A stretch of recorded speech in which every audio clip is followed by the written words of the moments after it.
Hola amigos de Mundo Viñeta, más allá del manga y los superhéroes. Ya estamos en vivo y en directo con nuestro programa de los días martes. Y estamos conectados desde Chile a Japón. Sí, no crean que no vamos a tener ni a Ultraman ni a Godzilla, sino a un compatriota que está por esos lados, Sergio Quijada. ¿Cómo estás, Sergio? ¿Cómo te ha ido? Hola chicos, ¿cómo están? Yo acá súper bien, lidiando con el calor y ustedes allá con mucho frío, así que en los polos opuestos, literalmente. Sí, sí. Germán, ¿tú cómo estás por allá? Si te desmuteas, está al otro lado. Yo aquí sufriendo con la espalda, sorry, y con ganas de saber de este periplo de Sergio, porque por lo que tengo entendido, me puedo equivocar, y él nos va a contar más al respecto. No son muchos los latinos que están en este minuto en Japón bien insertos en la movida misma de esta área, porque el mercado nipón es bastante complejo y todo. Así que quiero saber harto de ahí cómo le ha ido a él, así que yo creo que tenemos un invitado de lujo el día de hoy. De todas Así es, sí. Hoy estuve reunido con una persona, la que ustedes van a ver a continuación. Al instante. Hola amigos de LDP Magazine y de Mundo Viñeta, más allá del manga y los superhéroes. Estamos con un amigo de años, décadas, sí, el señor Jorge Montalegre, quien está pronto a sacar Condoritos y Verdejo, una publicación que va a dar mucho que hablar en la parte de investigación del mundo de la historieta y que próximamente va a ser lanzado. Vamos a estar atentos a las redes para estarles contando cuánto y dónde. Pero, por mientras, vamos a preparar en los próximos días un programa especial con Jorge para hablar justamente de su libro. ¿Cómo nace Jorge Líder? Contemos la acordada. Ya, tú me estás diciendo, exijo una explicación. Exijo una explicación. Para hacer bueno, es un trabajo de muchos años. De muchos años, porque tú sabes que yo tengo dos libros anteriores, ¿sí?, ¿no?, que hacen juego con esto, que en el fondo forman como una trilogía de historia del humor gráfico, que es la prehistorieta de Chile primero, ¿no?, que llega hasta cuando aparece el primer periódico con caricaturas chilenas. Después una historia del humor gráfico en Chile, que lo publicó la Universidad de Alcalá en España, ¿no? Y ahora este libro. Yo creo que los tres de alguna manera conforman una historia, el humor en serio, diría yo, en el sentido de que son investigaciones exhaustivas, de mucho tiempo.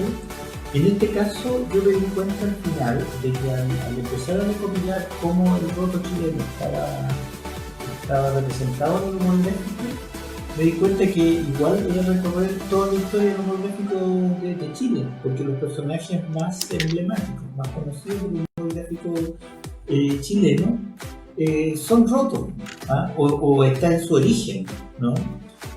O son medios delincuentes también. Entonces, por eso Condorito, ¿no es cierto?, y Verdejo son como los pilares de este estudio. Pero cuando digo Condorito, estoy diciendo el cóndor del escudo, el cóndor como ave sagrada de los pueblos originarios, ¿no?, el cóndor humanizado ya en 1863, etc., ¿no? Todo lo que tiene que ver con el imaginario del cóndor en Chile como república también, y en el cómic, ¿no?, los distintos condoritos que hay en el cómic chileno. Y en el caso de Verdejo, que es como el roto chileno más político de alguna manera, bueno, tiene muchas representaciones: Machuca, Caroca, Peñalosa, con distintos nombres, pero es como el mismo roto chileno, ¿no? El pobre de la ciudad, que seguramente si uno ve su indumentaria, es un pobre de la ciudad, pero que llegó del campo, como Condorito. Así es. Bueno, ahí tiene un canapé, amigos míos, de la próxima conversación que vamos a tener aquí con mi amigo Jorge, para que sepamos mucho más de Condoritos y Verdejo. Así que estén atentos a la programación de LDP Magazine, que también les estará informando próximamente del lanzamiento de este libro. Se les quiere. Nos vemos. LDP al instante.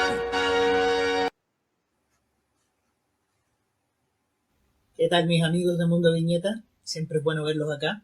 Y como siempre, estamos auspiciados por la magnífica tienda Play Kingdom. Por favor, vengan. Está en el barrio Suecia, en la calle General Holly. La van a reconocer inmediatamente cuando la vean. Y una vez más, colaborando con ellos, siempre tenemos el sorteo de las poleras temáticas, poleras de anime. Y para poder ganarse una de estas poleras, solamente tienen que respondernos una pregunta, obviamente relacionada con el cómic. Síganlos a Play Kingdom en Instagram, síganos en LDP Magazine y síganos en Mundo Viñeta, siempre en Instagram, y contesten la siguiente pregunta. El Eternauta tiene muchas versiones y obviamente supongo que ya la estuvieron viendo. Díganos, ¿cuándo se publicó por primera vez el Eternauta en Argentina? Si tienen esa respuesta, ya están postulando para ganarse una de las poleras personalizadas de Play Kingdom. Nos estamos viendo, cuídense y a concursar.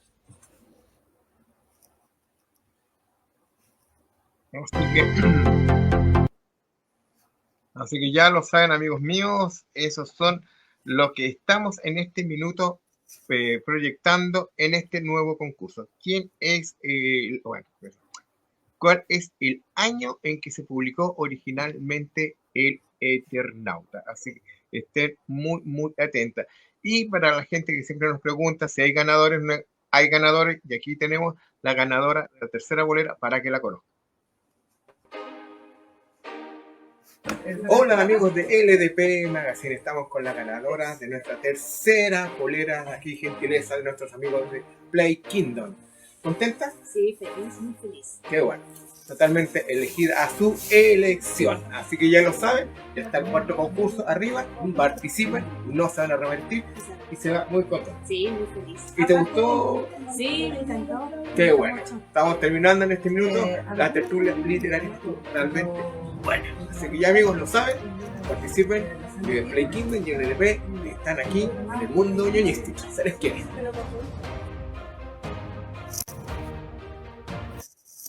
Bueno, y así dejamos atrás estos comerciales de todas las actividades que hemos hecho y comenzamos a saludar a los amigos que están en la red antes de comenzar ya a conversar con nuestro amigo desde Japón. Buenas tardes a todos, saludos amigos. Gabriel Azócar estuvo hace poquito de cumpleaños. Felicidades, feliz cumpleaños por parte de todo el equipo de LDP y Mundo Viñeta. Ya, sin más interrupciones, comenzamos este programa para conversar con Sergio. ¿Cómo estás, Sergio, por allá? Porque ya sabemos que estás allá en Japón.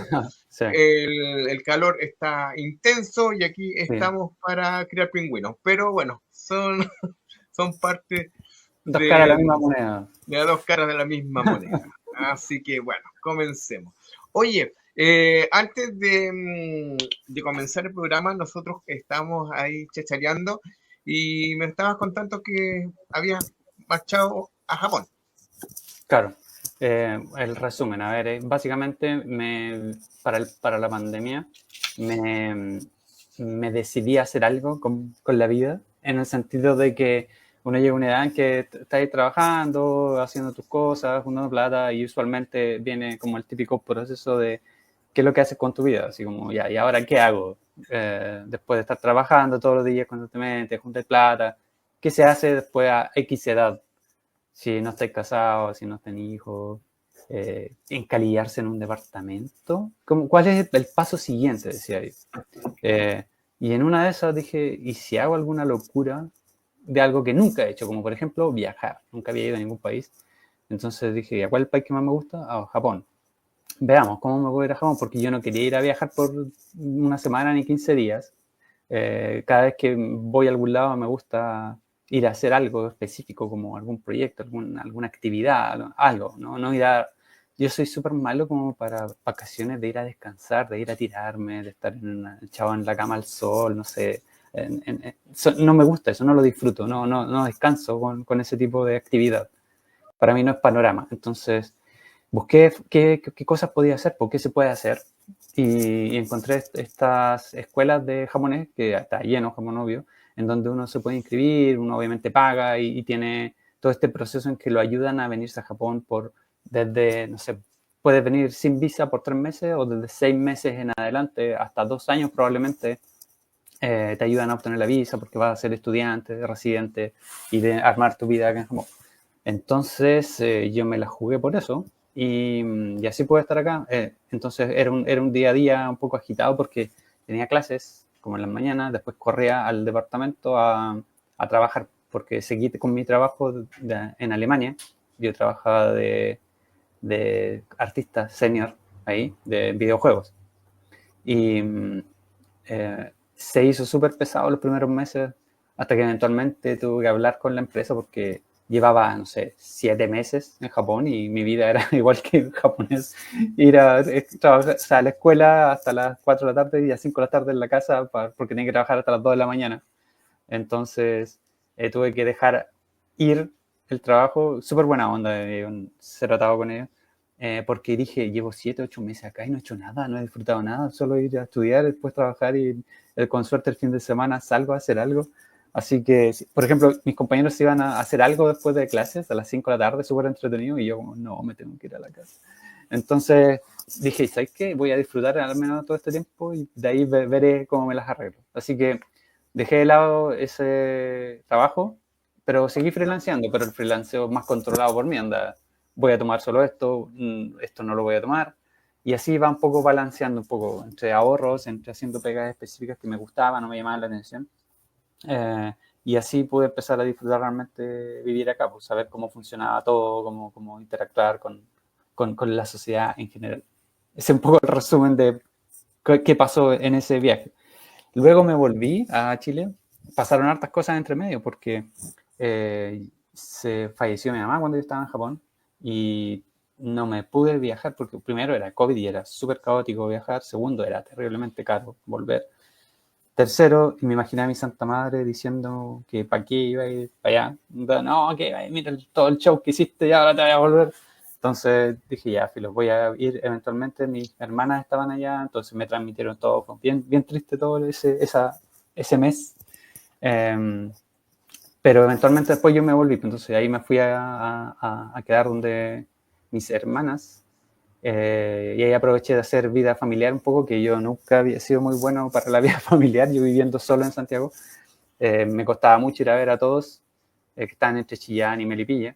Y así que aproveché este año que estuve en Chile de ser bien así, estar con mucha vida familiar mientras armaba el plan para venir de vuelta.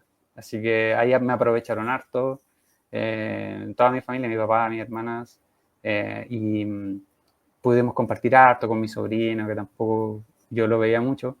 Y una vez armé mi plan de vuelta, ya me vine de nuevo con todo este plan bueno, trabajando igual, estoy trabajando remoto para una empresa en Estados Unidos, en videojuegos, y lo compenso con todo lo otro que me gusta hacer en mi día a día, que es trabajar en mis propios videojuegos y obviamente trabajar en mis cómics también, que ahí tengo que balancear, porque el día al final se hace corto, porque tengo que estar trabajando la mayoría del día en una cosa, después el resto del día trato de expandirlo en que, quiero armar este fondo para presentar el proyecto ahora el otro mes, tengo que terminar todo lo que está ahí, y a la vez tengo todos mis sketches, mis 60, 70 páginas de cómic que quiero seguir dibujando, entonces se hace lo que se puede. Por suerte, me gusta mucho todo eso que hago, entonces no es un sufrimiento en general, es como más que nada la frustración de no poder tener más tiempo para poder avanzar en más cosas, como decir, ¿por qué tengo que dormir?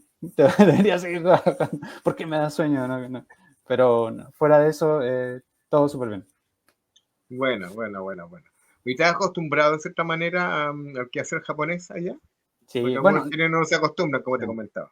sí, eso es lo mismo que yo también te comenté, era que en general si tu personalidad se adapta o funciona como con la sociedad japonesa, no debería tener mayor problema. De hecho, uno de los mejores piropos que te pueden decir acá en Japón, que me dijeron a mí una vez, me dijeron que pasaba desapercibido como japonés, como que no, probablemente no que me vean la cara nada, pero en mi día a día de ir a tomar el metro, de cómo actúas en general con la sociedad, de ser respetuoso, de pasar desapercibido. Básicamente ellos tienen esta cultura de ser como un bloque, de no molestar al de al lado, básicamente, de no causar estragos, como de cualquier tipo de molestia al quien sea que esté a tu alrededor. Esa es un poco la cultura que ellos tienen, que si bien la mantienen constantemente, también les crea este cierto tipo de vida que ellos sienten que, por ejemplo,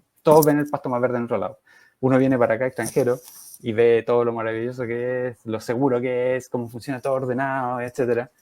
Pero a la vez, aquí en Japón, muchos japoneses, cuando salen al extranjero, se dan cuenta lo formateado que están. Por decir, oye, la gente allá en Australia es súper libre, como hace lo que quiere, que como si quiere retar a alguien, si hablar fuerte, porque acá hay mucho respeto de todos tipos. O sea, desde los papás, los hijos, amigos, en tu trabajo, ni te cuento cómo funciona el trabajo acá entre el jefe y el resto de la gente. Entonces, hay como 3 formas de hablar, porque hay una forma normal que hablas con, no sé, familia, forma de amigos, forma de que le hablas a tus superiores o como con respeto, y hay otra que es como así terrible, que ya esa le estás hablando casi, no sé, al presidente, al papá, no sé a quién.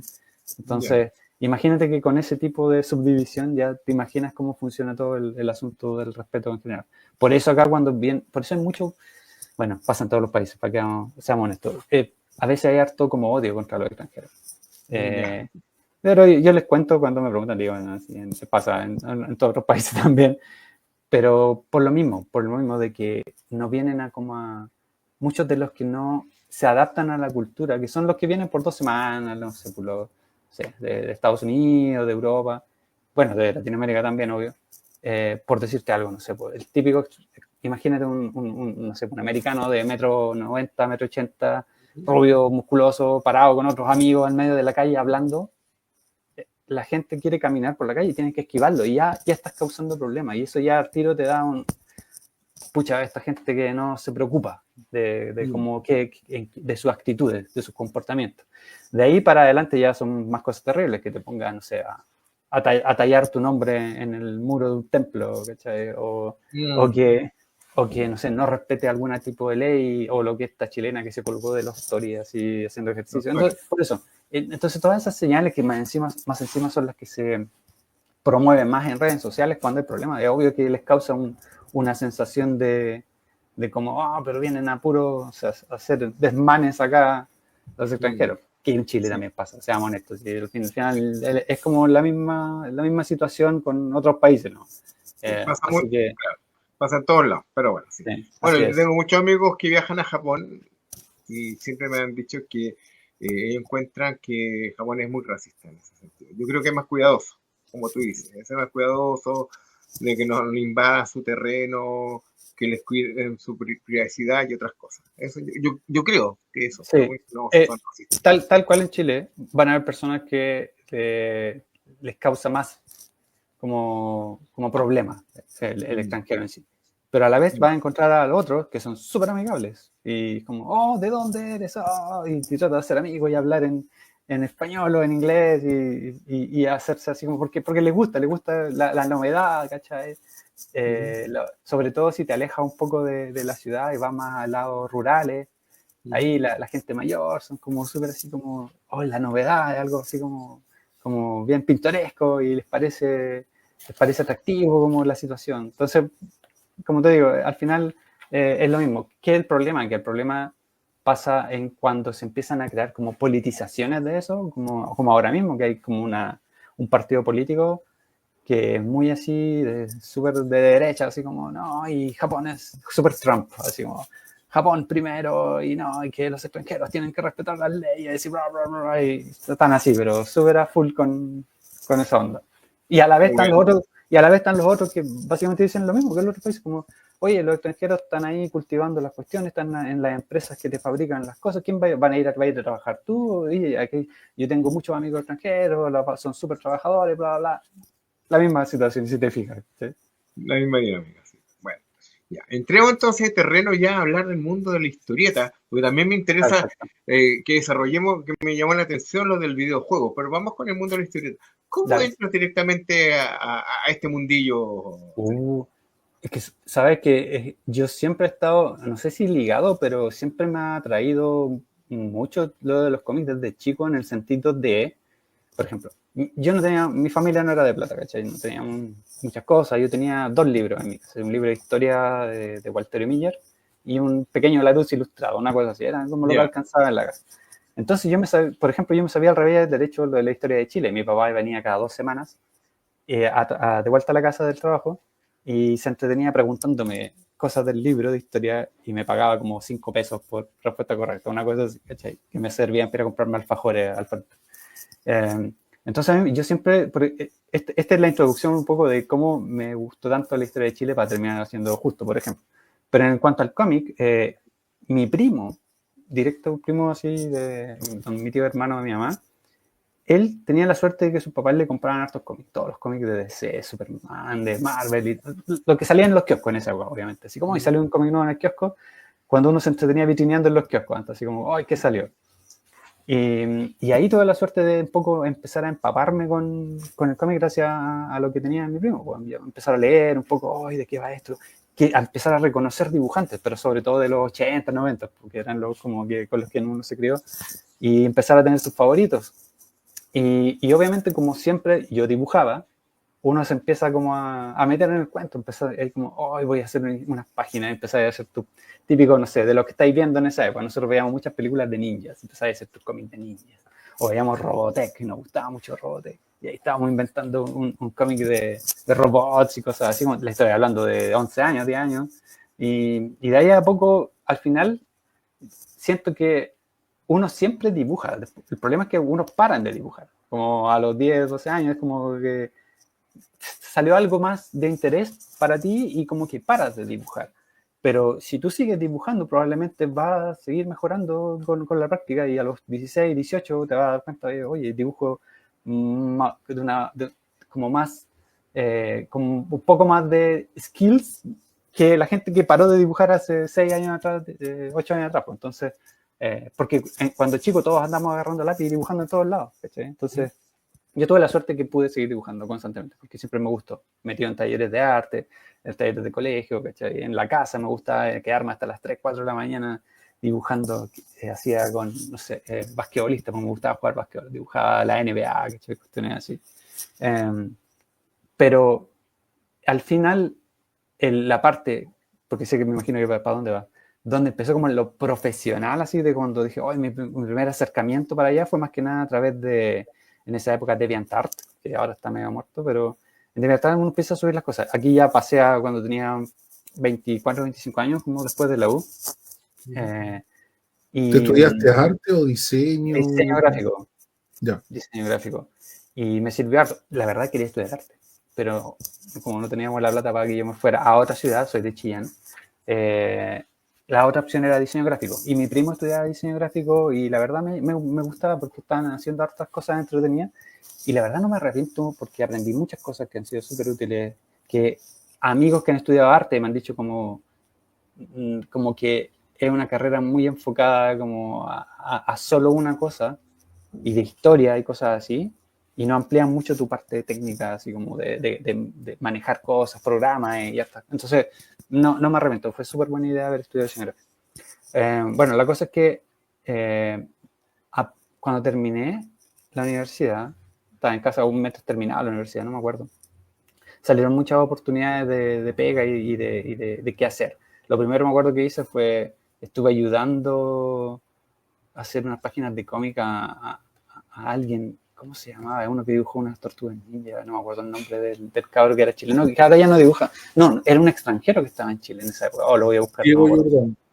Diego Jordán, no me acuerdo cómo llegué a una pega con él, que no tengo idea si se publicó, pero como que nos contactó a mí ya.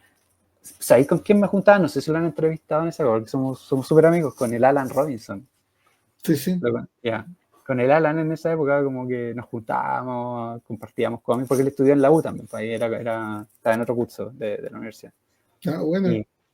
Sí, y Saludos para Alan, a lo mejor, no sé si va a ver esto. Sí, es un crack, Alan. Siempre se enoja porque no lo voy a ver, así que ahora va a tener que venir obligado a verme acá. Le va a enojado, contar un poquito. Sí, re enojado, claro, sí. me lo saca en cara siempre de que no lo fui a ver cuando estuve en Chile.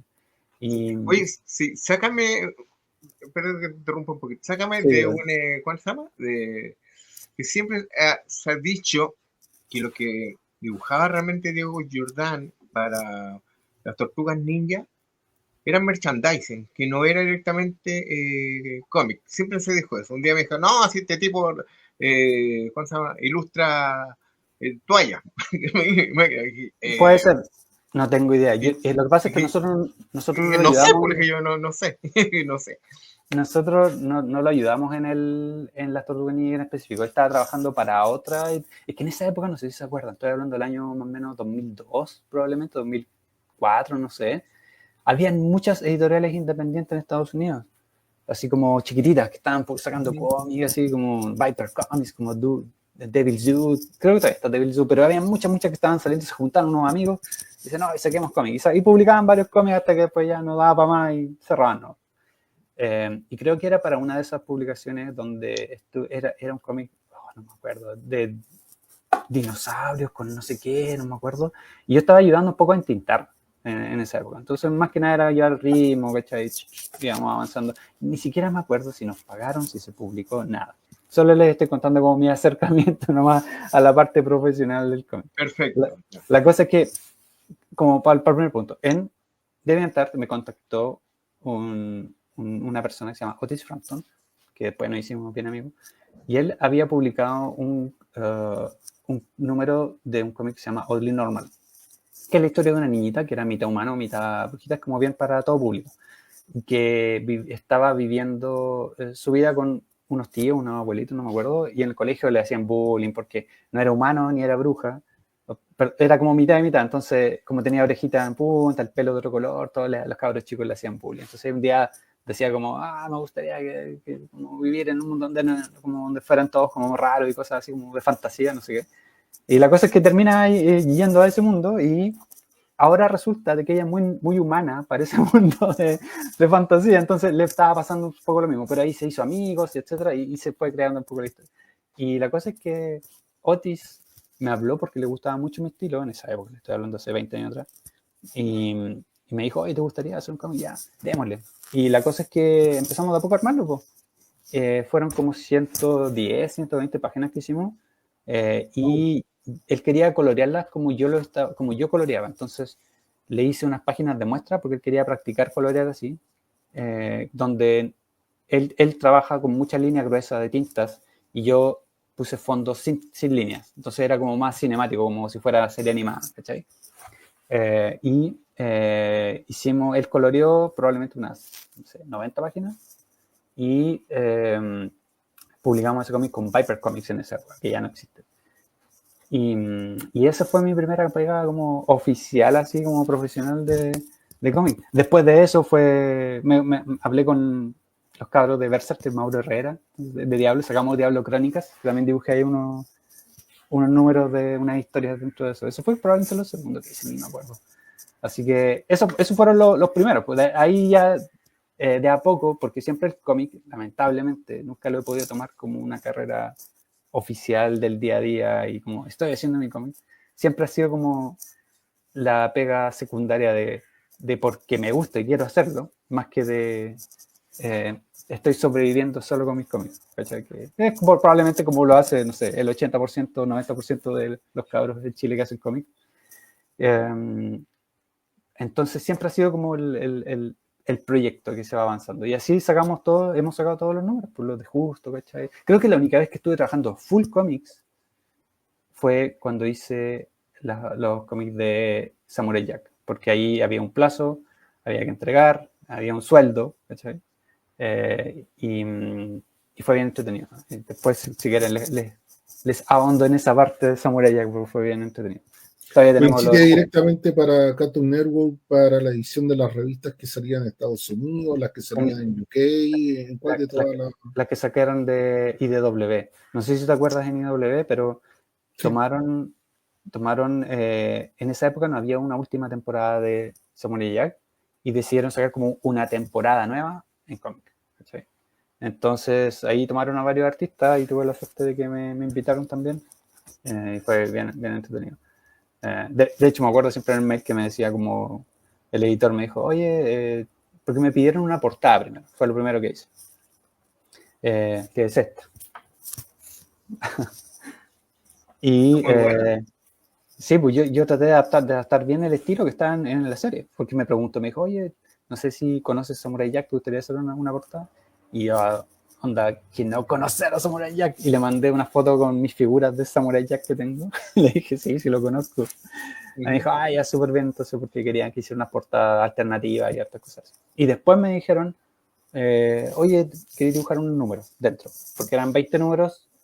La mayoría los dibujó como trabajó con Tartakovsky, el Andy Suriano. Él es el que dibujó la mayoría de los cómics y varios artistas invitados hicieron 2, 1. ¿Sí? Yo tuve la suerte de hacer dos números de la historia, una historia completa. Así que también fue súper entretenido eso. ¿Tú en esa época estabas en Chile o me imagino? Sí, en Chile, sí. Sí, fue como el 2014. ¿Y te contactaron por el Debian? ¿Tú habías mandado correos a los editores? Oh, buena pregunta. De grandes rasgos para más o menos... No, creo... a ver, no estoy 100% seguro, solo 85% seguro de esa memoria, porque no sé si recuerdan en esa época, venían mucho, invitaban al ¿cómo se llama? Ryan, ¿cómo se llama? Chris Ryan. Y en uno de esos meetings que él revisaba portafolio y cosas así, me acuerdo que me dio su tarjeta y yo le di la mía, una cosa así. Y después hablamos para algo, estoy seguro. Me acuerdo que hice unas pruebas, me imagino, para algún cómic. Hice incluso unas páginas de pruebas como para Dick Tracy. Como que estuvimos en contacto, como, oye, me mandaba un mensaje y de repente me dijo como, oye, me dijo, hazte unas páginas de prueba para Samurai Jack. ¿De qué? No, invéntalo. Y eso fue lo primero que hice. Las tengo por ahí en el Instagram, en mi galería. Hice 2 páginas a mi pinta, así como de la serie. Que no pasaba mucho, era ya corriendo y peleaba con Aku, que estaba ahí el enemigo. Y después de eso me contactó el editor. Perfecto. Porque no tenía nada de Samurai Jack en mi galería, entonces querían ver un poco así como, oye, ¿cómo te manejas? Y ahí fue. Pero fue gracias a que tenía este contacto con Chris, en donde, no todos los días, pero ponte una vez, cada un mes o cada 2 meses, de repente, oye, te tienes que probar esto, hicimos como 2, 3 cosas de prueba, y salió, por suerte, esa de Samurai Jack, fue bien entretenido. Bueno. Y de ahí, ¿qué siguió entonces? Es que, mira, yo no sé si tenía preguntas para o me largo porque les puedo contar más en orden. Por ejemplo, me salté Dale. Está en tu casa, dale. Me salté toda la saga de cómo salió Justo. Fue Justo primero que Samurai Jack. Justo lo empezamos a hacer, bueno, lo publicamos en el 2015, pero lo estuvimos haciendo como desde el 2011, 2012. Y previo a eso, no me van a creer, pero Justo salió como en una toma de la universidad. Sí, estábamos ahí con las cadenas en las rejas, tiradas un día, porque mi escuela estaba como muy alejada de la ciudad en Chillán. Entonces estábamos solos, de hecho si no poníamos ni cadena daba lo mismo, nadie nos pesca, así como al final, como el campo. Pero nos entretenía ir más que nada para no tener clase, y es lo usual. Y estaba hablando no me acuerdo, con un amigo y comentábamos cosas, pues, y salió el tema de que siempre somos muy fanáticos. Me gustaba mucho una serie que de hecho es como súper inspiración, que se llama Rurouni Kenshin, y básicamente mi comentario que hacía era que uno, a través de muchas cosas, de películas, de series, de libros, de lo que sea, se empieza a aprender mucho como cultura de otros países, ¿cachai? Como de la historia, de cosas que pasaron, hechos importantes, cuestiones así, ya sea, ponte tú viendo, no sé, películas como El Patriota, o ver Lady Oscar, como de la toma de la Bastilla, ¿cachai? O Mulan, o todas esas cosas como históricas que al final, claro, son aventuras, poco de ficción, pero te van contando un poco de diferentes países, cosas de distintos países, como cultura de distintos países. Y salió el tema de que yo le decía a mi compañero como, oye, porque me gustaba la historia de Chile, oye, pero yo no entiendo, y que, ¿por qué aquí no tenemos algo así entretenido de contar, una aventura? Porque pasan cosas tan entretenidas en la historia de Chile, solo hay que contarla de una manera entretenida. Porque, por ejemplo, en el liceo, yo fanático de la historia, que a mí siempre me ha gustado, como en primero o segundo medio, me tocó un profe tan horrible de historia que yo me quedaba dormido en su clase. ¿Cachai? Era como, porque tomaba el libro y leíamos lo que estaba en el libro y era como así como, oye, ya, pero estaba leyendo y él se pone a leer lo mismo del libro. Como que no hay nada de interacción con el alumnado, no sé, era súper horrible su clase. Pero en tercero y cuarto me tocó un profe súper entretenido, que hacía muy buenas actividades y era súper entretenida su clase de historia. La cosa es que en esa toma salió esta idea.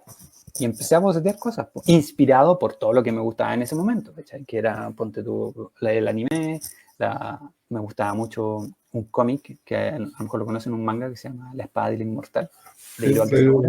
Sí. Me encanta ese tipo, cuando lo encontré ahí, por esos mismos años, hasta mis profes que odiaban el manga, quedaron así como, oye, escapo este tipo, me decían, mis profes de ilustración. Y ahí empecé con los primeros bocetos y todo. Pucha, para la próxima, yo tengo una presentación que cuando voy a los colegios les muestro como todas, y son dibujos muy horribles, pero les muestro a los chicos como, oye, mira, así fue como se creó, y se maran de la risa de ver la diferencia de cómo iba avanzando todo.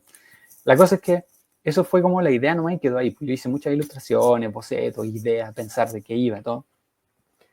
Y quedó botado porque tenía la U, hay que terminar la U, y le estoy hablando del año más o menos 97, para que se hagan una idea.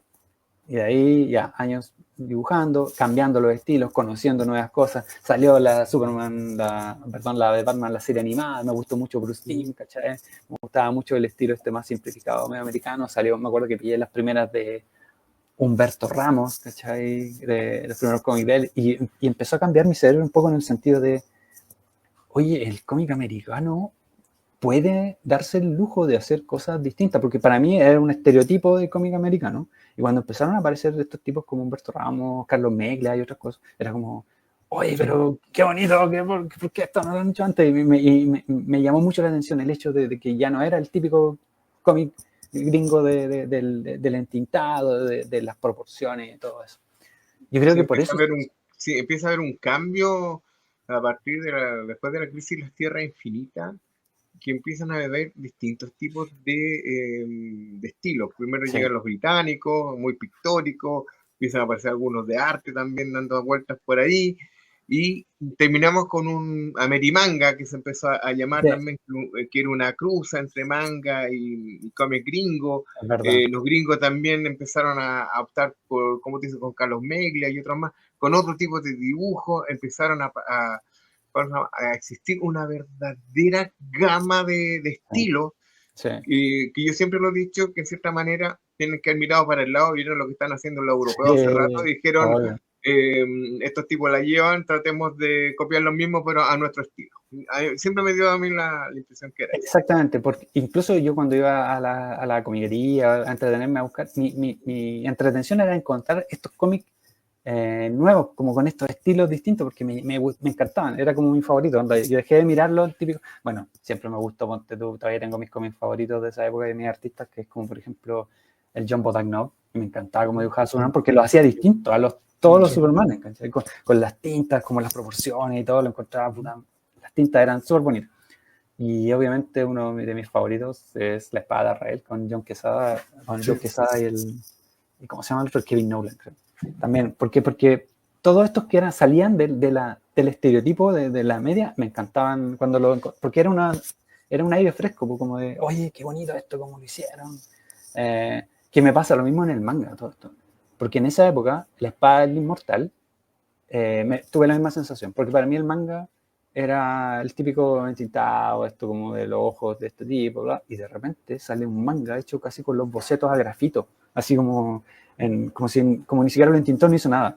Y eran las páginas y dije, ¿se puede hacer esto también? Decía yo, como que lo es permitido.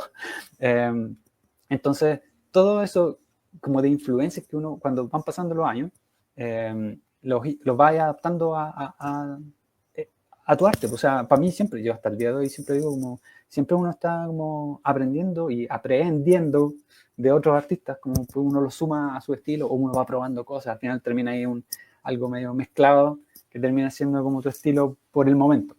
La cosa es que... Pero si tuvieses que definir un poco tu estilo en este momento, porque revisando ahora nuevamente tu Instagram, eres de un estilo bien de anime, por decirlo de alguna manera. es que... de un trazo un poco más limpio, pero es el estilo que te acomoda, porque No. ya, por lo mismo, ¿qué es lo que te acomoda? ¿Cuál es tu trazo de que te hace sentir más tranquilo? Eso lo puedes desarrollar a lo mejor en los videojuegos y no en estas otras pegas que has subido en el Instagram, que son de franquicia, de que tienen una estructura específica. Claro.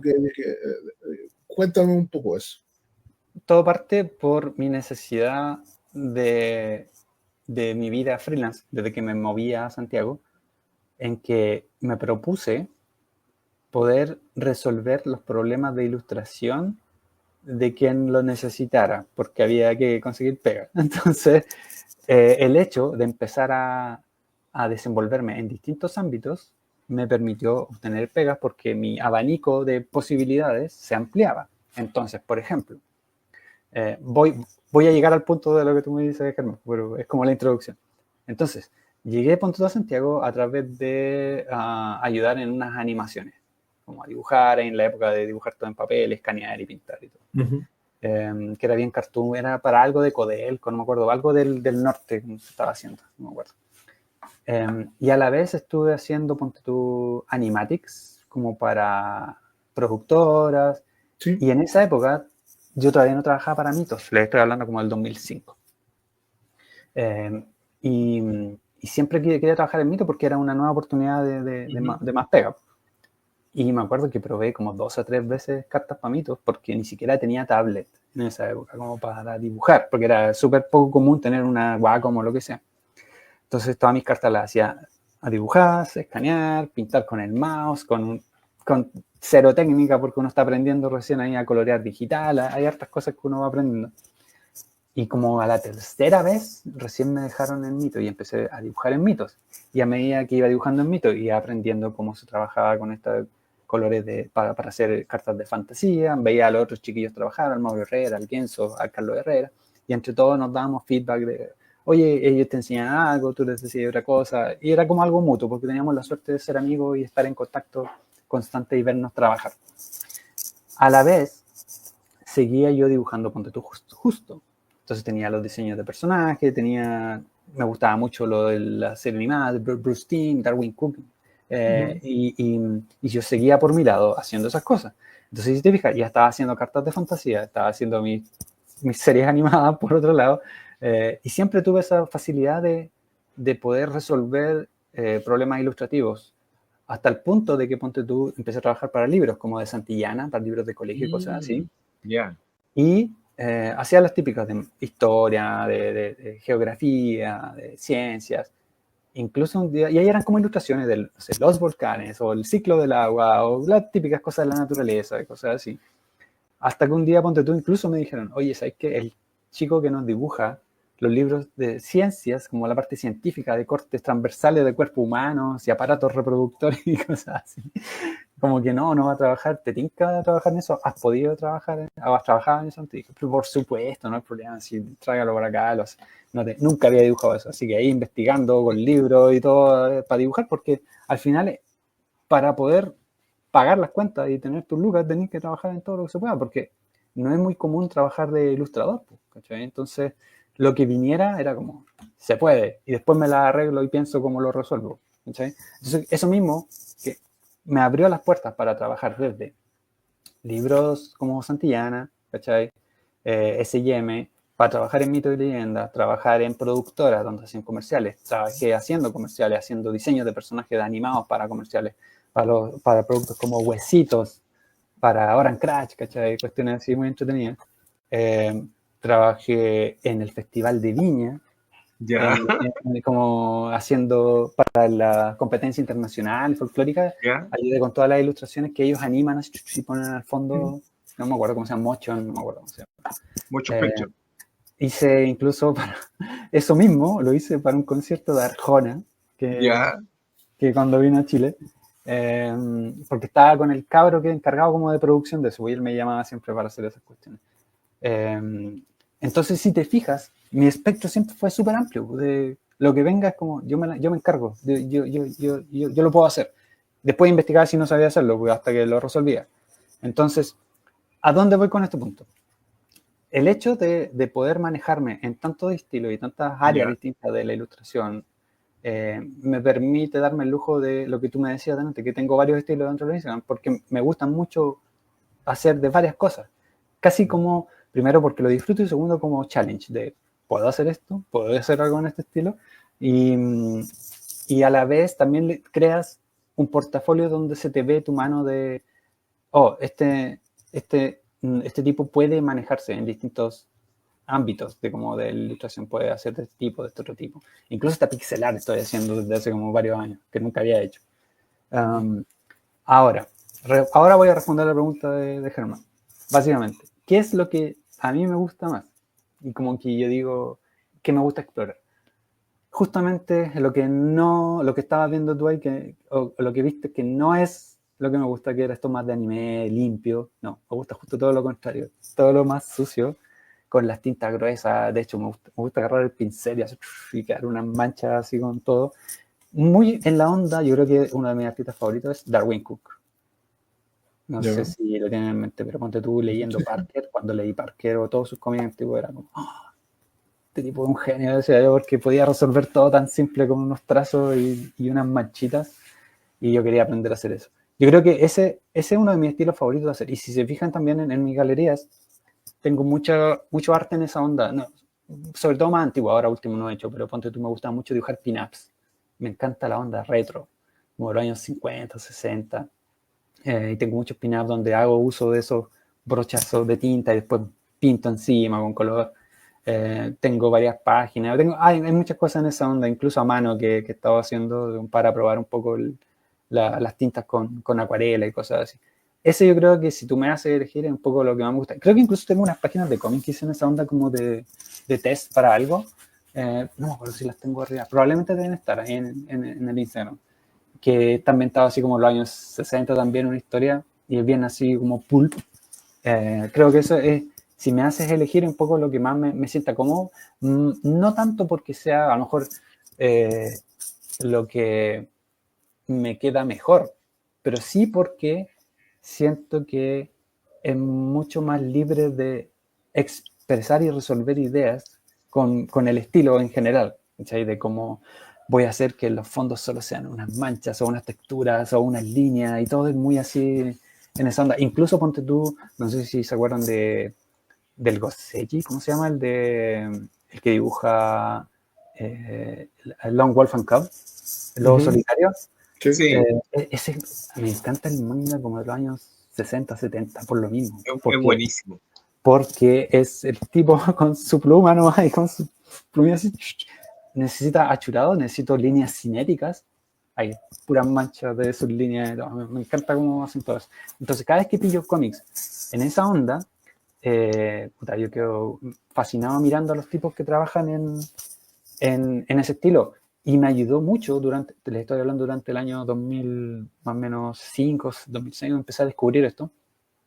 Me ayudó mucho a reconocer artistas gráficos que a veces yo los miraba en menos, un poco, no en menos, pero así como, no me gusta mucho estilo.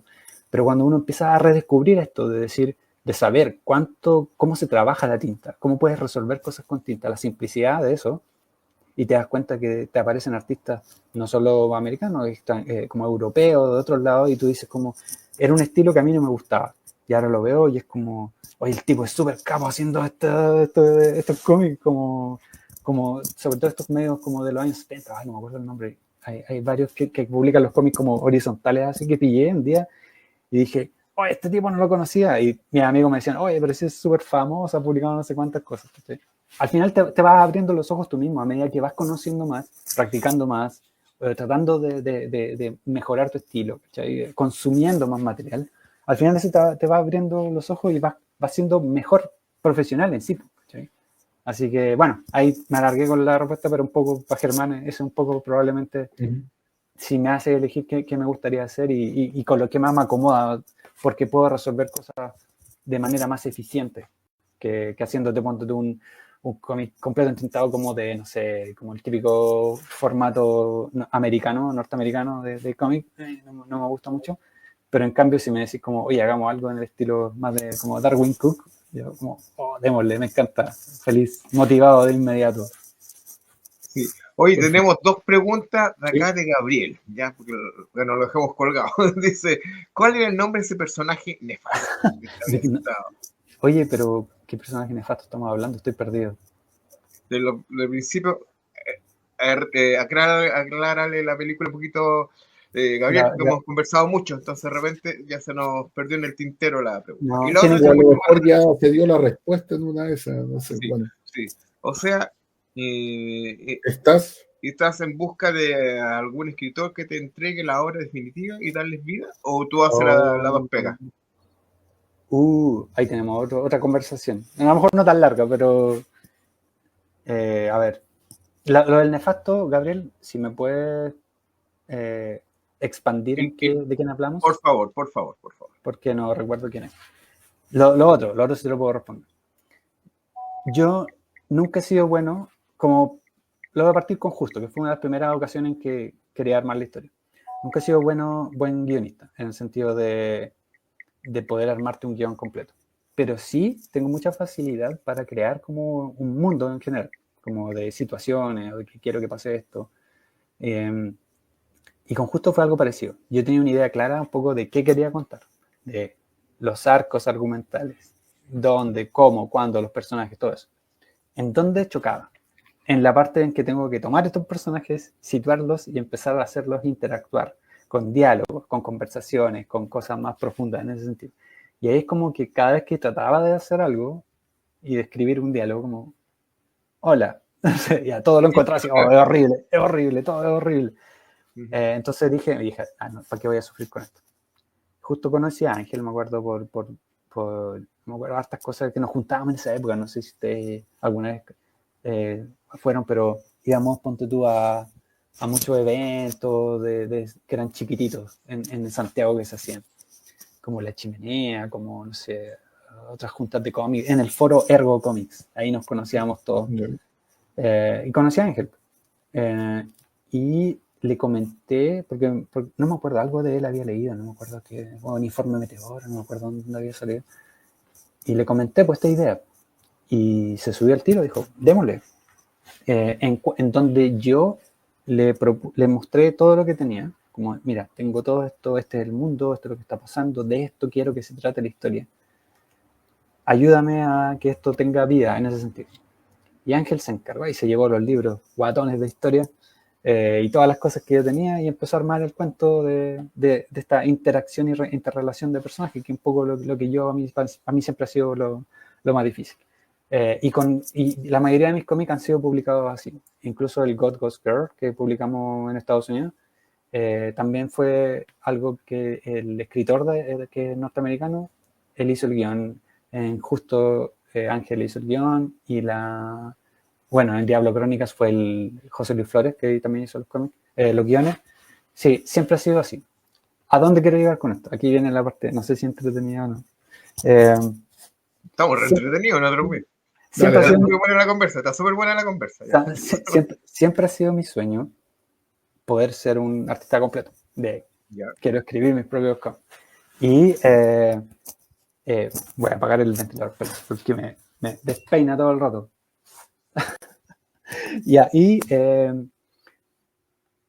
Siempre ha sido dificultoso para mí porque me cuesta crear la parte de diálogos, ¿cachai? Sobre todo. Entonces, hace unos meses atrás empecé con este afán de, quiero hacer mi propio, voy a investigar cómo lo hace el resto. Y empecé a hablar con muchos amigos y conocidos que escriben y, oye, cuéntame, ¿cómo lo haces? Y cada uno me daba su propia técnica de cómo funciona para poder crear y sentarse. No, mira, yo me siento ahí en el Word con la página en blanco Y me pongo ahí a crear y escribir todo. Ah, ya, vale, ya, listo. Oye, ¿tú qué haces? No, mira, yo me voy para acá, tengo aquí mis libros de notas, empiezo a crear muchas notas y después las junto y las reordeno. Al final, cada uno tenía su propia técnica ahí secreta de cómo querían trabajar. Y no me ayudó en nada, pues yo decía, puta, o sea que tengo que encontrar mi propia técnica para hacerlo. Entonces, ¿qué empecé a hacer? Dije, ya, me voy a sentar, voy a empezar a escribir un poco lo que quiero hacer. Y me senté, y empecé ya, página 1, y mientras escribía dije, porque yo me estoy imaginando todo lo que estoy escribiendo. Y dije, ¿y por qué estoy escribiendo esto si yo lo tengo en mi cabeza claramente que quiero que sea esta viñeta o esta página? Me voy a poner a dibujar. Y al final agarré un archivo y me puse a dibujar. Dije, no necesito escribir porque tengo la imagen en mi cabeza y es mejor que tenga un boceto o un sketch que técnicamente es el paso que viene una vez que te pasan un guión. Como, oye, aquí está el guión. ¿Qué haces primero? Empezó a hacer los bocetos de las páginas basados en el guión. En cambio, yo me estoy saltando eso y me puse solamente a hacer las viñetas y empecé a hacer como un storyboard completo, así como dibujado página 1, página 2, y empecé en mi cabeza y paré como en la página 30, así como y paré porque no se me ocurría cómo iba a seguir después, porque nunca pensé que iba a dibujar tantas páginas. En bocetos, son súper feas así, pero armadas. Y dije, chuta, esto fue efectivo. ¿Cuál fue el problema? ¿O cuál es el problema hasta el día de hoy? Que mientras dibujo como storyboard y me lo imagino como serio, como que está avanzando la historia, me despreocupé de los diálogos, en el sentido de que dije, aquí van a decir esto, aquí, y pongo los globos de que aquí tienen que decir, aquí tienen que hablar, aquí no tienen que hablar.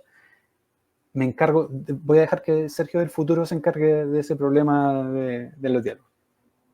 La cosa es que en cuanto a efectividad, ponte tú, armé, no sé, 70, 80 páginas sin diálogos, pero sí sabiendo de qué tienen que hablar en cada una de esas páginas. ¿Cachai? Como de, aquí pasa esto, esta interacción se relaciona a esto, aquí pasa esto otro, bla, bla, bla. Pero llegué a un punto en que me rendí en la parte de crear estos diálogos y hablé de nuevo con Ángel. Le dije, oye Ángel, mira, tengo esto. Y quedó así como, oh, sí, necesito tu ayuda. Le dije, ¿qué pasa si me ayudas a hacer los diálogos por esto? Oh, sí, me encantaría y todo, porque es como un challenge para él, porque él está hecho. Es como, oye, tengo aquí un cómic con espacio para diálogos, hagamos que esta cuestión funcione. Si bien no llegué a lo que yo quería, que era incluso crear los diálogos para el cómic, me siento súper satisfecho porque fue un paso adelante en lo que yo quiero hacer, que es como eventualmente terminar escribiendo mis cómics, porque ya pasé de esperar un guión a, oye, tengo 80 páginas dibujadas que necesitan diálogos, no un guión, sino que casi solamente la interacción entre los personajes. Y espero que a futuro pueda incluso llegar a la otra parte, que es como yo mismo lo escribí completo, como un mangaka completo o algo así. ¿Sí? Pero esta vez el hecho de haber hecho eso me ayudó primero a encontrar una forma en la cual puedo avanzar rápido con mis historias, que a veces uno se estanca porque dice, ay, no tengo diálogos. No, mentira, siéntate y haz todas las versiones sin diálogo y que sea un storyboard. No necesitas, claro, si tienes la facilidad de escribir, hazlo, pero si no, como en mi caso, crea todo el storyboard. No, el diálogo van a ser un aderezo por sobre lo que ya está hecho. Entonces no debería ser mayor problema. Y luego otros amigos me contaron que muchos cómics durante la época como de Stan Lee o por ahí, se hacían exactamente de esa forma. Sí. Era tal cual como, el artista de todo hecho, toma, póngale diálogo porfa, y listo. Así que dije, inconscientemente, que bueno, o sea, es como el proceso normal de evolución a lo mejor para alguien que va a terminar escribiendo y dibujando su propia novela. Así que eso fue un poco la evolución que he tenido. A ver si de ahí les puedo mostrar algunas cositas también, hay avances y cosas, pero en general es un poco como en lo que he estado y para dónde quiero llegar relacionado a los cómics. Sí, mira, Eduardo Barraza te manda muchos cariños, dice qué alegría saber de ti, Sergio, un abrazo a la distancia. Abrazos, Eduardo. Sí, ahí se acordó, Gabriel, dice, el profesor maldito que hablas al principio, era tu antagonista, un némesis. Gabriel, te vas a reír, pero tenía dos profes. uno el profe de representación artística, no me acuerdo cómo se llama, que pintábamos en acuarela, figuras geométricas, proporciones. Estábamos aprendiendo a dibujar, porque la mayoría no sabía dibujar no necesitáis dibujar para ser diseño gráfico. Este profe, que era un viejito, ponte tú a Dragon Ball, le decía, esto es rock and ball, los rock and ball, les decía, y como que para burlarse un poco, porque en general, bueno, hasta el día de hoy está este estereotipo de que el anime y el manga son estos monos de ojos grandes, etc. Entonces él tenía como y el otro era mi profe de como ilustración, que le enseñaba técnica y cosas así. Y él también, pues, pero él tenía otra personalidad, entonces igual le decía el típico, el mono chino. Y la verdad es que un día, cuando conocí ese cómic, el Espada Inmortal, se lo llevé, porque yo sé que al final eso es falta de cultura, ¿no? Porque no conocen, no sé, Pokémon y Dragon Ball y ya, esto es el manga y el anime. Entonces fue un día y les fui a dejar los números del Espada Inmortal. Abrí la puerta así, le dije, se los tiré en la mesa y me fui. Y al otro día me los devolvió, me los va a dejar a mi puesto, a mi mesa, me dice, oye, súper bueno. Como que le abrió los ojos porque les estoy hablando igual de una época, 97, 98, donde no había mucho para leer. O sea, eran como bien específicos los, no sé, los 10 mangas que habían en Chile para ir a comprarse ahí al kiosco en ese entonces. Y igual con el anime, porque habían los VHS, pirateábamos por ahí, y había como un estereotipo, más encima el estereotipo noventero de anime, que era típico así, con las monas con ojos gigantes y pestañas largas. Entonces, que es distinto al día de hoy. El día de hoy hay una variedad enorme de manga. O sea, tú vayas, sobre todo acá, tú vayas acá a la librería, son 3 pisos, así gigantes, de puro manga y de lo que tú quieras, y en el estilo que tú quieras. Entonces, y bueno, y votados, si valen aquí, como, no sé, lucas, 2 lucas un tomo de manga, para que se hagan una idea. Por eso la gente los consume así, como si fuera un papel de diario. Entonces, el hecho de no tener mucha cultura de series o de cómic o de manga te hace pensar así, pues. Pero mi profe ahí obviamente entendió como esta cuestión es más amplia de lo que yo pensaba. Y pasa lo mismo, la verdad, incluso con el cómic gringo. Uno tiene así como, el cómic gringo, y está estereotipado así en un par de artistas, y de repente te metís como, ¡wow! Y es enorme la cantidad de artistas y de estilos gráficos que tienen. Así que pasa para los dos lados. Oye, y en el caso de Justo, ¿cómo ha sido tu percepción en el sentido de la recepción por parte de la gente? ¿Cómo sientes que lo ha manejado la editorial en el sentido de que ha llegado bien a las librerías o a las bibliotecas, o tienes fanáticos que te siguen por ese trabajo? Porque en el fondo, claramente por lo que has contado, te le tienes cariño, te le tienes un apego especial por lo que te gusta. O sea, yo creo que tiene que ver mucho con que es de histórico, de aventuras, como algo que siempre había querido hacer, ¿sí? Pero a la vez también es porque, como me gusta mucho la historia, yo tengo también ideas para hacer en distintas partes de la historia de Chile aventuras de ese tipo. Ahora estoy con Justo porque me encantaría poder cerrarlo. Todavía no lo puedo cerrar en cuanto a quiero que se acabe en esta parte. Respecto a cómo ha sido recibido, la verdad me ha sorprendido mucho de cuánto a mucha gente, desde niños hasta papás, y como el típico, como el papá que va así como, me encanta la historia y te conoce los personajes y todo y le llama la atención, llegando a que en muchos colegios, como les conté antes, he ido a dar charlas de Justo como para raramente que son como para clases de historia y de arte, de repente los juntan así como historia y arte las clases, y he ido a dar las charlas. En varios colegios está de lectura recomendada en las bibliotecas. Bueno, sí, es verdad. No siendo un libro histórico, si bien no, o sea, es histórico, pero no es como de fechas o de situaciones, pero a la vez no contamos nada que no haya pasado. O sea, parte de la gracia de Justo y de lo que yo quería hacer con la historia era tener unos ojos imparciales a través de Justo, el personaje de ficción, entre comillas, que contara un poco lo que estaba pasando en Chile y así ser bien imparcial en cuanto a que está contando cosas que salen en los libros, ¿cachai? Que O'Higgins con Carreras odiaban, de que Manuel Rodríguez quería derrocar al gobierno, era 3 meses, no sé. Cosas como que tú las pillas ahí en libros que se encargan un poco de contar eso. Porque yo no me quería ir a ningún lado político, si bien tengo obviamente un lado político, pero yo no quería hacerlo en el cómic, quería que fuera bien imparcial y que mostrara un poco que al final justo lo único que quería, o lo que él buscaba, cómo veía un poco la independencia era un beneficio para el pueblo en general, como para, o sea, y no buscando el poder, que era un poco lo que querían los otros locos, ¿cachai? Como, yo quiero ser el jefe, el que manda. ¿Cuántos tomos van de Justo? Increíblemente va uno solo que se nos acaba Bueno, y lo sacamos de nuevo. Solamente que Hubiese se acaba. jurado que pensé que habían 2. No, lo que pasó fue que como se nos acabó el primero, bueno, lo hemos sacado como 2 o 3 veces. Y como a la tercera vez, hace casi 1 año y medio, 2 años, iba a sacar una nueva edición. Y yo le dije a Ángel, a la editorial en sí, le dije, oye, ¿puedo hacer una portada nueva? Perfecto. Y yo quería hacer una portada nueva totalmente distinta a la que teníamos, porque Exacto, porque es completamente distinta. Completamente distinta. Entonces, ese fue mi plan. Dije, ¿sabes qué? Quiero hacer algo súper distinto.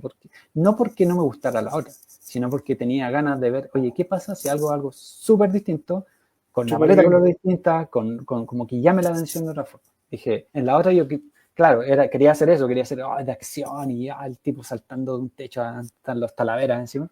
Dije, no, ahora voy a hacer salgan todos los retratos, portraits de cada uno de los personajes y bueno, la tengo aquí, después la podemos mostrar si quieren, pero esta es la portada nueva. Es así, sí.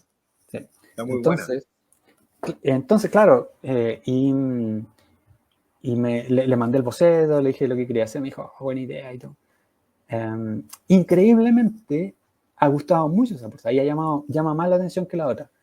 Probablemente, no tanto a lo mejor por la paleta de colores, porque la otra es un poco más oscura, esa tiene como un cielo de fondo, sino porque te hace reconocible de inmediato varias cosas de ahí, como de asociar en tu mente, ya sea por el colegio, ya sea por, no sé, imágenes que tenías en el museo, de cualquier lado. Entonces, ha sido súper entretenido y sobre todo como hice los pendones y los tenemos, la gente la ve de lejos, es como, oh, vamos a ver. Sí. Y si bien es bien, te les voy a contar una anécdota, es bien como con todos los galanes ahí dibujados obviamente para el estilo, fuimos a la Festigame, de ahí les voy a mostrar y les voy a contar cosas fuimos a la Festigame y yo llevé Justo, porque tengo algo de Justo que estoy haciendo. Y teníamos ahí el pendón, los pósters, y se nos acercaron unas niñas jovencitas y me preguntaron, oye, ¿este es un juego de citas? Me dijeron así porque eran todos como muy galanes. Qué bueno. Y la verdad, estaba con mi amigo con el que trabajaba, pero en vez de reírnos o algo, de hecho, hicimos así como que nos quedamos mirando como interesante, ¿eh? Como de... Claro, suena como una buena idea para tener ahí debajo de la manga. Puede haber un público atractivo para eso. Sí. Ya, pero un poco ahí va con el punto de eso. Sí, oye, Sergio, yo estaba recordando, ahora que tú estabas hablando de estos profesores de historia, lo que aprendiste de ellos, no aprendiste de ellos, porque algunos eran muy cerrados, muy secos. Yo en la enseñanza media tuve un profesor, hasta el día de hoy no me puedo acordar de su nombre, profesor de historia. Y desde que pisó la sala nos dijo, acá conmigo no corren las fechas históricas, ni los combates, ni lo tradicional que te muestran los libros de historia. Yo lo que quiero que tú aprendas, ¿no sé?, es el comportamiento humano en cada uno de estos periodos históricos, cómo ellos fueron creciendo, lo que pensaban, cómo evolucionaron, cómo creció la civilización y cómo se extinguieron otras y cuáles fueron sus motivos. Entonces, esa es la verdadera manera de estudiar historia. No sea una fecha histórica, el combate tanto, en la fecha tanto, murieron tantas personas. No, eso no es historia. Son cosas puntuales.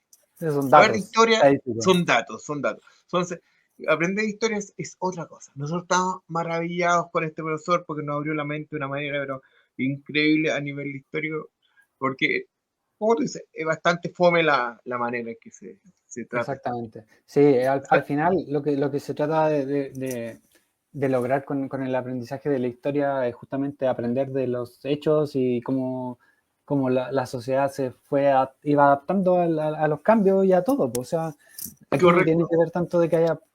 Lo mismo puede haber pasado en el 1810 y después pasó, ¿no?, en el 1920, se va repitiendo algunas cosas, Sí, pero se repiten algunas cosas. el hecho de saber cómo se resolvió o qué pasó te ayuda un poco a también pronosticar qué puede pasar después, no sé. Entonces, Exacto, porque la historia es cíclica. claro. Correcto, sí. Bueno, ¿y qué es lo que pasó? Nosotros terminó el primer semestre, volvimos al segundo, después de vacaciones de invierno, entramos a la sala y nos topamos con otro profesor. Entonces dijimos, chuta, ¿estará enfermo? Dijimos el profe, preguntamos. Y nos dicen, no, lo despidieron. Oh. Tenemos este otro profesor. ¿Por qué? Porque no se atañe a las normas que exige el Ministerio de Educación a la hora de enseñar. Punto. Wow. Años después, me lo topé en el cine Windsor o era Gran Palace, haciendo cola para ver Indiana Jones. Iba con un hijo. Y de ahí nunca más lo volví a ver. De más, po. ¿Qué año estamos hablando? Porque me imagino ahí cómo están un poco rígidos por... Los 80. Estamos hablando de los 80. No había mucho ahí que hacer al respecto. No había flexibilidad. No había flexibilidad, pero bueno, No. sí. Acá Silvia Saavedra dice, Sergio, saludos, tremendo Silvita. artista. Y Eduardo nos dice, jajaja, y cuando Canal 13 hicieron un reportaje de Orusukidoji, jajaja, y acusaban a todo el anime. Qué recuerdos noventeros. Y acá nos dice Gabriel, el guacho Riquelme. Un ultra galán. Así tal cual. Oye, cariños para la Silvita también. Que, una gran amiga. No la fui a ver mucho, le prometí que le iba a ver, no la fui a ver, pero no. Para la próxima. Está ahí en deuda de harto, parece. Es que me la pasaba encerrado. Bueno, la vida un poco ahí del artista. Sí, Oye, si hay unos mangas de regalo, van a estar contentos todos, que son baratos por ahí. Sí. Sergio, y pasando a la otra vereda de la chica gótica esta, de que se ha publicado acá visuales, ¿cómo ha sido esa experiencia? Porque, claro, era algo que se hizo para Estados Unidos, se aprovechó de publicar acá. Yo la otra vez cuando me tocó andar en una imprenta, justo ellos habían impreso el tomo 2, y ahí estaba mientras esperaba a la persona, me puse a ojearlo con calma y todo. Y cómo fue esa experiencia. Funcionó bien, funcionó mejor que justo. Yo, en lo personal, y me puedo equivocar, creo que de cierta manera no enganchó tanto como debería haber enganchado, porque yo encuentro que el personaje era bastante interesante para el target para el cual iba hecho, y siento de que se le hizo una súper buena presentación en 1 minuto en FIC. Creo de que Visuales se la jugó con el producto, pero siento de que a lo mejor el público no le llamó tanto la atención. En una de esas me equivoco y ojalá que me corrijas, estimado, porque lo encuentro muy lindo ese trabajo, a eso voy. Mira,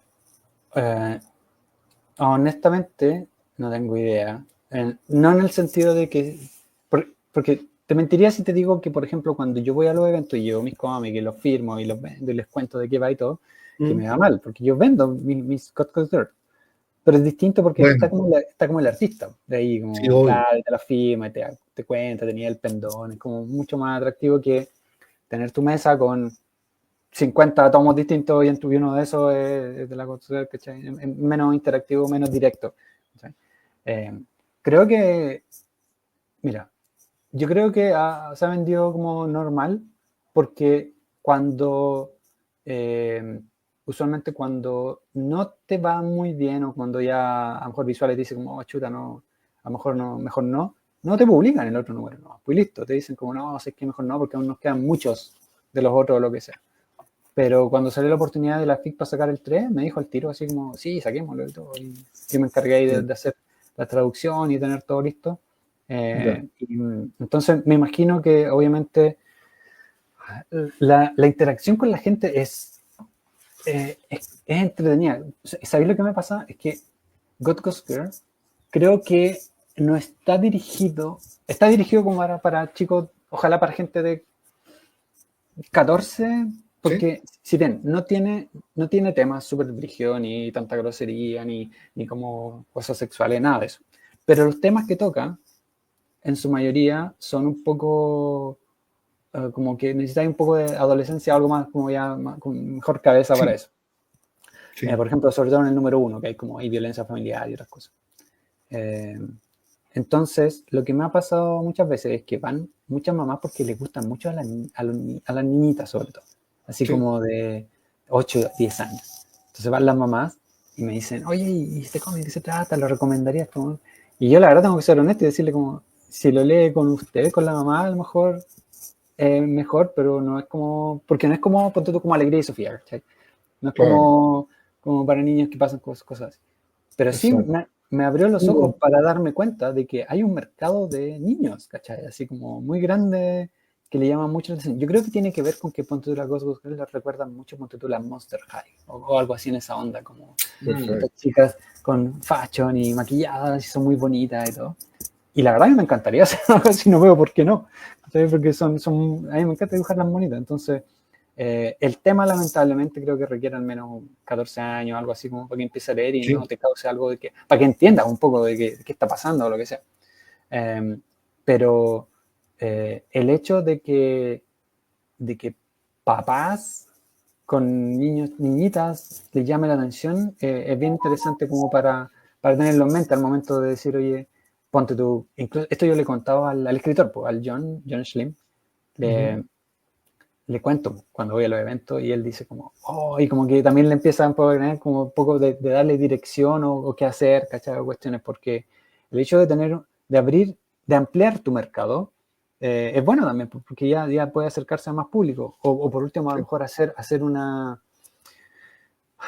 novela aparte, a lo mejor con ellas como la banda o algo más entretenido, más todo público, ¿cachai? Que era algo que yo, obviamente, como él los tenía en Estados Unidos, yo no lo sabía hasta cuando empecé a sacar el número 1, el número 2 acá en Chile, iba a los eventos y me daba cuenta de eso, es como, chuta, no sabía como que atraía a niñitas o gente más pequeña del target que yo creía, ¿cachai? Porque de haber sabido eso, era un plan que podíamos haber armado de antes, pues de cómo lo desarrollamos esta cuestión. Pero la verdad es que la Ghost Girl siempre ha sido como en esa onda un poco más gótica, porque no sé si lo saben, pero las primeras páginas que hice fueron en blanco y negro como el año 2008 para una antología de terror que hicieron en Estados Unidos. Y ahí me contactó por Digital Webbing, ¿no? Por un foro así súper random de cómics, el John, y presentamos estas 5 o 6 páginas que era parte de esta antología. Lo que pasó fue que había muchos reviews de la antología y muchos decían que les gustaba mucho, como entre medio de todas las otras historias, le llamaba mucho la atención el estilo, y eso era blanco y negro, y la historia de qué se trataba un poco la idea detrás. Y de ahí salió este plan de, te estoy hablando del 2008, 2010, de saquemos un número real. Pero obviamente está que no hay plata, que está la pega real, que está esta otra cosa, que no hay tiempo, que lo que sea. Como hacerlo por el amor al arte siempre significa dejarlo botado hasta cuando se pueda, ¿no? Y un día John me dice, ahora salté al año 2017, ¿cachai? No sé. Voy a hacer un Kickstarter para que hagamos esta cuestión. Y yo, démosle. ¿Qué necesitáis? Necesito que hagamos tantas páginas, necesitamos que hagamos esto, necesitamos material de marketing, bla, bla, bla, bla. Y sacamos el primer Kickstarter. No. Sí. A ver. El primer Kickstarter era una novela gigante. Onda 120 páginas, tapa dura o lo que sea. Y pedía mucha plata. Porque se necesitaba plata para imprimir y para todo. Ni siquiera era como para pagarse. Y creo que no le fue bien, por lo que recuerdo. Estoy hablando de como el año 2016, 2017. Y después salió la idea de saquemos los números de uno como lo están haciendo todos, ¿cachai? Son 30, 40 páginas y el Kickstarter no requiere tanta plata. Necesitáis, ¿cuánto es lo mínimo que necesitamos para publicar? Yo estaba trabajando, yo le decía, yo quiero dibujar a las chicas, yo no necesito que me des un pago gigante ni nada, apuntemos a pagar lo que necesitamos pagar. Dale, no sé, $4,000, $5,000, no me acuerdo cuánto fue. En un día juntamos la plata. Así, onda, nada. Fue como, ¡guau! ¿Qué onda? Y de hecho la superamos. Pusimos un par de metas. De hecho, el número 1, la versión del Kickstarter, la tengo acá, tiene, igual aprendimos cosas con el número 1. Por ejemplo, esta, si apago la luz, Lily queda brillando. Glow in the Dark. En Glow in the Dark. Te traía muchas cosas de regalo y hartas cuestiones. Y aprendimos N cosas como, por ejemplo, no hagamos nunca más una postada Glow in the Dark, porque es muy bonita, pero es súper atadosa. La impresión de mandarla a hacer, de cuánto se demora. Sí, muy lento. Y no me acuerdo, un par de otras cosas que aprendimos porque queríamos regalar una cuestión, regalamos hartas cosas. Y ahí fuimos aprendiendo. El segundo número fue mucho más simple. Pedimos la misma plata, se superó súper fácil. Y al final los 3 números, cada vez que hicimos el Kickstarter, como no pedíamos una millonada, se cumplían en un par de horas. Así onda, pedimos $5.000. Porque al final lo que queremos abordar son la plata de impresiones. Y si después va quedando un poco extra, bacán, nos vamos pagando un poco. Sobre todo porque yo tenía mi pega y estaba usando mi tiempo libre para avanzar en los cómics. Y aparte, como la sé dibujar y me la sé de memoria, es súper fácil. Cuando ya estás haciendo tu cómic por número 3 o algo, ya no necesitas mucha referencia, mucho nada, vais avanzando, tenéis bocetos. Es casi automático como ir avanzando. Entonces se hace mucho más fácil a como cuando empiezas tu primer cómic y tienes que estar mirando tus referencias, tu estilo gráfico, tus colores, tu no sé qué, estás revisando el guión. Es súper complicado. Revisión, feedback, que no, arreglemos estas viñetas, lo que sea. ¿Cachai? Pero sí fue súper entretenido. Y tu situación en paralelo, claramente nos ha quedado claro de que el videojuego debería ser como tu piso, por llamarlo de alguna manera, ¿cierto? Bueno, es lo que me paga las cuentas ahora, porque me puse a trabajar en videojuegos. A grandes rasgos, ¿cuál es el formato, el estilo gráfico que trabajas? ¿Qué tipo de juego? ¿Qué proceso? ¿Concept artist? ¿Fondo? ¿O solo personaje? Claro. O no sé. Hay 2 temas, porque yo me puse a trabajar para una empresa en Chile, fue lo primero que empecé. De hecho, fui un día a una entrevista porque estaba trabajando freelance.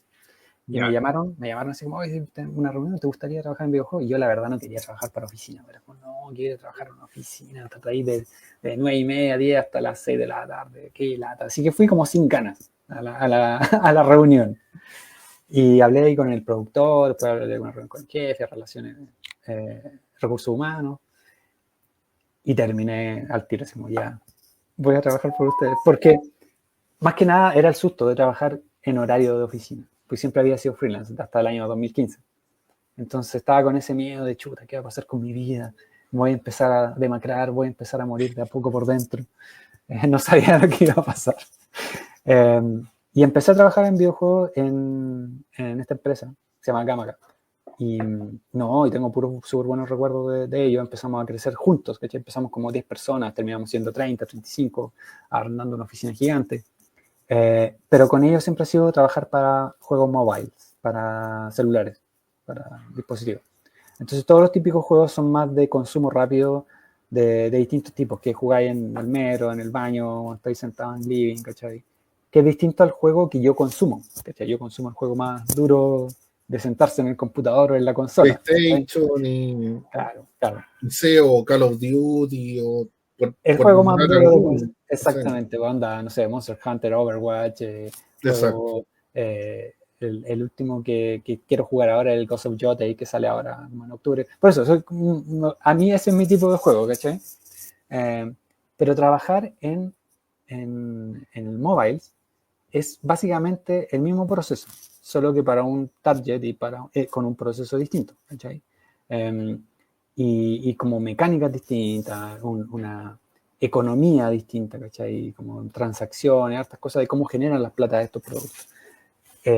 Pero como yo nunca había trabajado en videojuegos, también te sirve un poco para aprender todo el proceso que hay detrás de cómo funciona toda la empresa y las empresas en Chile y el mercado en general, y te vas dando cuenta de que es un mercado súper grande, de que es un mercado que mueve mucha plata, de que si haces un juego que realmente le gusta al consumidor, te puede ir súper bien.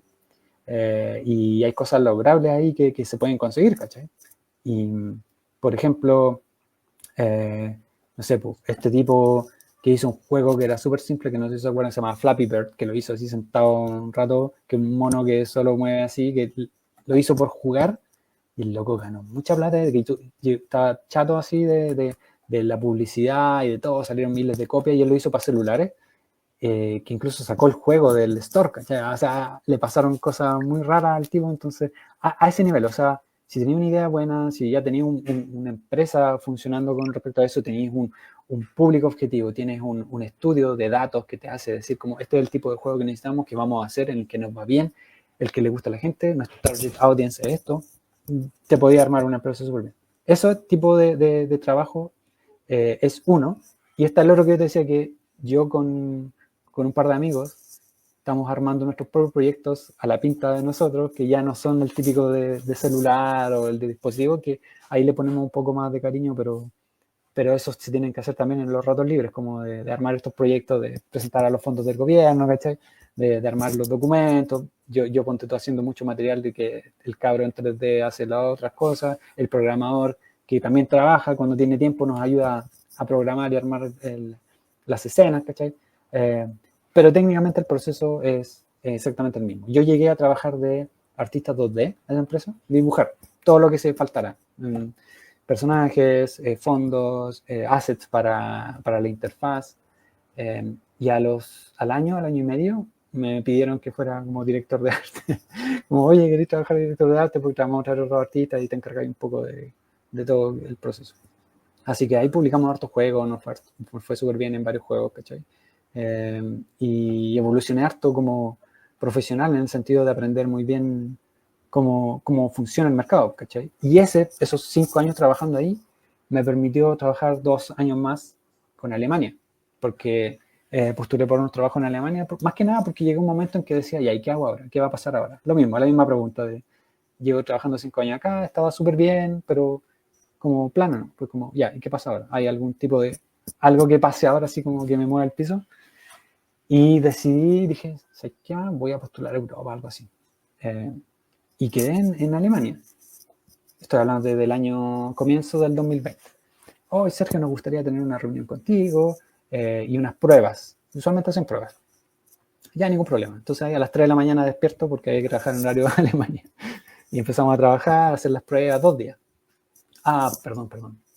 Usualmente, estas pruebas y reuniones, si bien la primera es online, te pagan para que tú vayas a Alemania y estés ahí 2 o 3 días trabajando con ellos. Y así poco ves cómo funciona la empresa, etcétera, etcétera. ¿Y qué pasó? COVID. Ahí quedamos. Entonces los tipos me dijeron, oye, podemos hacerlo online, te tinca que lo hagamos así. Ya, pues. Hicimos todo online, hice la presentación, después con el director de arte, otro artista. Me acuerdo que hice unos banners, no me acuerdo, que hice unos fondos, no me acuerdo qué cosa hice, unos diseños para propuestas. Y después me escribieron a los 2 o 3 días después, oye, nos gustaría trabajar contigo, etcétera, etcétera. Pero, como estaba el COVID, sí podía trabajar online, remoto. Yo le dije, ya, ningún problema, mira, el horario en Chile es este. Yo como que llegaba a la hora de almuerzo y después yo quedaba trabajando a la de ellos. Porque si no, me hubiera ido para Alemania. Ese era el plan de cómo funcionaba el trabajo hasta esa época. Entonces ellos me dijeron como que está súper engorroso, el papeleo, todos los trámites necesarios era súper engorroso y que era mejor, más rápido trabajar así. Y así estuve trabajando 2 años con ellos. Súper bueno. Sí. Oye, mira quién está acá. Mira, dice. No, mi hermano. Goli de Valdés, eres el mejor. Besitos, hermanito lindo. Y la Katy Quijada dice, te extrañamos, Sergito. Te admiro, hermanito, de mi corazón. Mira, qué bonito, qué bonito. Se perdieron toda la parte donde las peleé. No, me peleé. Sí, chiquillos, recuerden, sí, se nos viene Drácula Sinfónico, Sonido de las Sombras, este 1 de noviembre en la cripta Iglesia de los Sacramentinos, Arturo Prat 486 Santiago. Y les tenemos buenas noticias porque si se fijan el programa de la semana pasada, que fue grabado justamente con Felipe, que es el encargado de todo esto, le ha ido tan bien con las ventas que ya hay una tercera función. Y esta función va a ser el 31 de, a ver, agosto, noviembre, agosto, no, octubre, noviembre, el 31 de octubre. Así que, chiquillos, prepárense que ya prácticamente también están agotadas las entradas.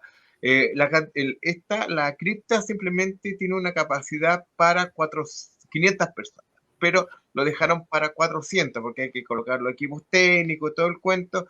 Es monumento nacional también, no se puede modificar el lugar, hay que tratarlo con mucho cuidado, con pinzas, entonces por eso decidieron simplemente tener 400 personas por función y esto ya está prácticamente agotado, la tercera entrega de esto. Así que apúrense, prepárense, porque esto está basado directamente en una obra de Phil Glass sobre Drácula de Bram Stoker. O sea, como si ustedes estuvieran leyendo el libro y con su banda sonora atrásita. Así que es algo bastante interesante en lo que están haciendo estos chicos.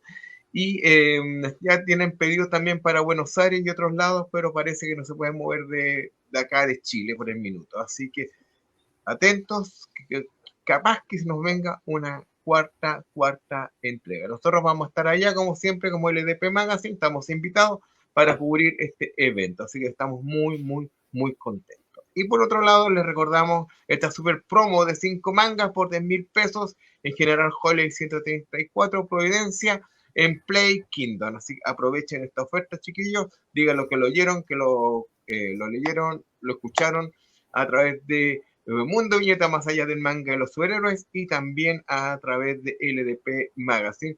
Y en estos días están con ventas de bodega también. En el segundo piso, 2 poleras por 20.000 pesos. Cada una cuesta 16.900 pesos, pero están en este minuto en promoción. Así que aprovechen.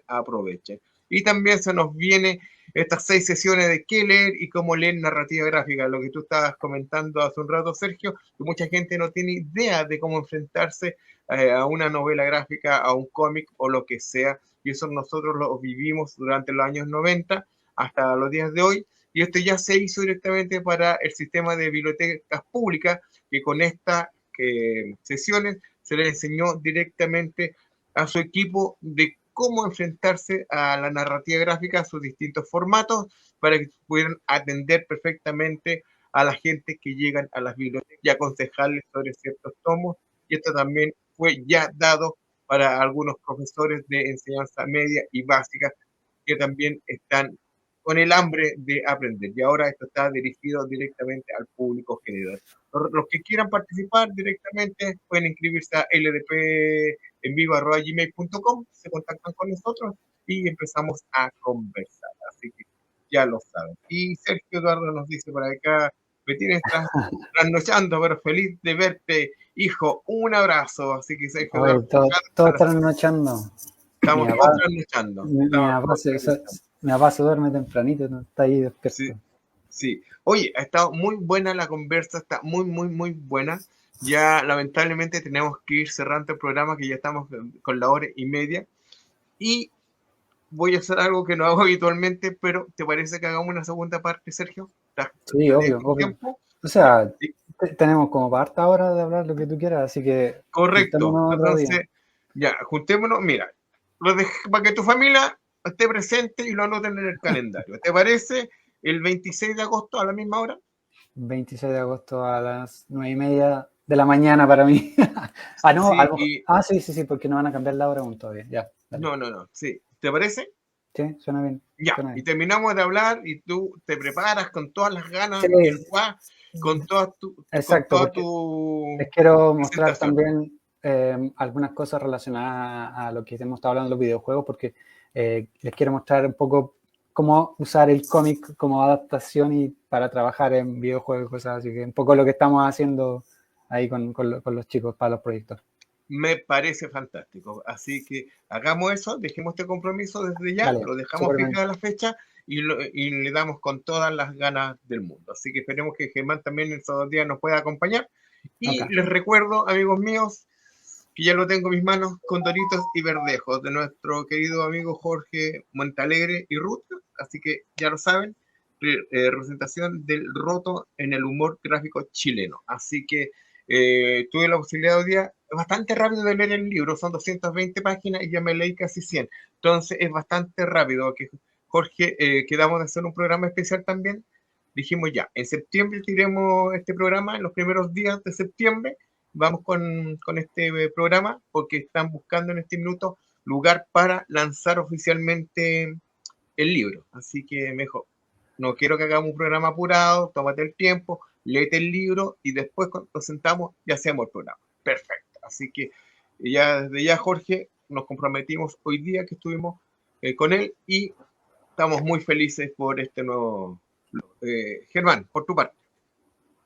Sí, yo en realidad encuentro que una súper buena decisión que hagamos segunda parte, porque yo creo que Sergio nos tiene mucho que contar al respecto de las franquicias con que ha trabajado, y creo que es súper bueno verlo con ejemplos prácticos ahí que se pueda coordinar con calma y poderlo proyectar y conversar en el momento, porque igual tienes varias franquicias de que son muy conocidas, de las Correcto. cuales te ha tocado hacer trabajo, Claro. y Sí, que porque también nos cuente un tanto cómo es tu situación con las exposiciones, con todo el movimiento en Japón al respecto de las actividades que se hacen ahí al respecto del tema, porque sé bien que hay algunas exposiciones de que están hechas para artistas que son extranjeros. Bueno, ellos tienen todo un sistema. Entonces yo creo que no hay mejor persona que lo pueda graficar que tú mismo, así que vamos a estar bien atentos para esa fecha. eso, para complementarles súper rápido. Por ejemplo, ahora había una exposición de Masamune Shirow de Ghost in the Shell. Sí, he visto Estaba un en montón de Japón. videos, es alucinante. Y yo voy a ir a la Comiquet ahora Qué buena. a mitad de agosto, así que también les puedo ahí dar un review, un resumen ahí de Bueno, las actividades allá. La Comiquet es como ese evento súper grande como de doujinshi y de cosas que de los fans, y son solo autopublicaciones, como bien independiente todo. Así que bueno, va a ser súper bien, súper entretenido, y voy a tener ahí más conversación, y mejor aún, preparar algo para poder mostrarles como imágenes, les puedo contar incluso de lo de Robotech, lo de las tortugas ninjas, que no hablamos exacto, nada de eso todavía, así que exacto. ahí tenemos harto tema para después. Sí, Hace una línea de tiempo, yo creo que hacer lo mejor de todo y vamos desglosando punto por punto. Yo creo Vale, que hacer lo mejor. Entonces, ya saben, vale. amigos, el martes 26 de agosto es la próxima cita con nuestro amigo Sergio Quijara, desde Japón, desde la tierra de Godzilla, Germán, bueno, los Saiyajines, los Los Power Rangers samuráis. originales, los Samurai y todo el cuento. Así que vamos a estar ahí pendientes de tu trabajo. Así que, pucha, se agradece tu tiempo y tu sí, paciencia, porque también ya No, no hay resulta que un día problema. martes tú estás ya en día miércoles. Miren cómo Así es. hemos No, no te saltado en el preocupes. tiempo. Sí, estoy en el futuro, buen en el punto. futuro. No, no se Estamos, preocupen. Muchas gracias a ustedes, chicos, nosotros por estamos invitarme. retrasados y el Sergio en el futuro, y Así ya es. Sí, después ya me enredó la cabeza ya. así No. es, po. Así Gracias, que chicos, a ustedes ya, por No, invitarme. gracias Lo a ti, pasé de súper verdad. bien, así que ojalá sí, que nos veamos pronto. así es. Ya, chicos, nos vemos en un mes más. Así que un abrazo a todos ustedes y volvemos el próximo martes con Mundo Viñeta más allá del manga y los superhéroes. Y mañana vamos con un especial con Ingrid Guzmán y estamos muy contentos porque las tertulias literarias están resultando muy bien en vivo y en directo. Así que se les quiere. Germán, un abrazo, y para ti también, Sergio, Igual, y a todos los nos amigos en estamos Japón. viendo. Así que nos vemos, cuídense, chao, chao.